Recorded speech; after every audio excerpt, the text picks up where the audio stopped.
Hello guys, তো আজকে ছিল সঞ্জুর বার্থডে, তাই আমি তাড়াতাড়ি ঘর থেকে বেরিয়ে গেছিলাম। মেট্রো করে আমি চলে গেছিলাম দমদম।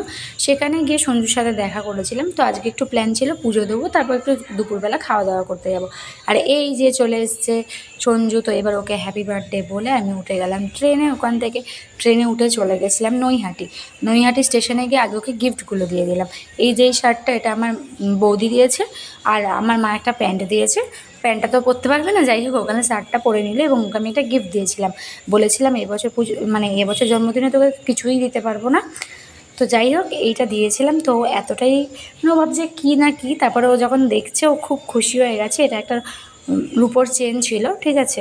তো এটা ওর খুব ভালো লেগেছে। যাই হোক, কাউকে মনের মানুষকে কোনো কিছু দিলে আর তার যদি সেটা সত্যিই খুব ভালো লাগে, এটা সত্যিই খুব ভালো লাগে। আর এইটা শুধু ওর মুখের হাসিটা একবার দেখো, মানে কী যে খুশিও হয়েছে। মানে সত্যি প্রিয় মানুষের জন্য কিছু করলে নিজের মনটাও খুব ভালো লাগে। তো ওর মুখের হাসি দেখে আমারও খুব ভালো লাগছিলো যে যাই হোক ওর গিফটটা খুব পছন্দ হয়েছে। আমিও নিজে খুব খুশি হয়েছি। ও তো দেখাচ্ছে, দেখো ওর হাসি দেখেই বুঝতে পেরেছো রিয়াকশান। তো তারপর চলে গেছি আমরা বড় মার কাছে পুজো দিতে।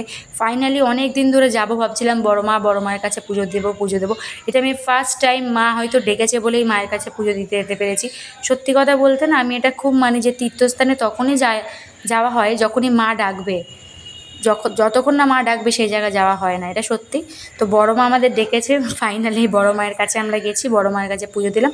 আর আমাদের ভাগ্যটা এতটা ভালো যে পুরো ফাঁকা ছিল। তো তারপর আমি এই যে এটা কি একটা বলে, যাই হোক এটা আমি বেঁধে নিলাম। আর দেখতে পাচ্ছ অনেক বাঁধে, এটা মনের ইচ্ছা বলে বাঁধতে হয়। তো আমি এখানে এটা বেঁধে নিলাম। তো তারপরে এখানে হচ্ছে সঞ্জু দুটো ডালা নিয়েছিলাম, তো সঞ্জুও বেঁধে নিল। এবারে আমরা চলে গেলাম ওখান থেকে একটু খাওয়া দাওয়া করতে। তো চলে গেছিলাম ব্যারাকপুরে, সেখানে দাদা বৌদি দেখো লাইন দেখো। যাই হোক অন্য দিনের তুলনায় লাইন কমই পড়েছে। এখানেও আমি ফার্স্ট টাইম এসেছি, অনেক দিন ধরে দাদা বৌদি যাবো, বিরিয়ানি খাবো। সত্যি কথা বলতে না, আমি বিরিয়ানি লাভার।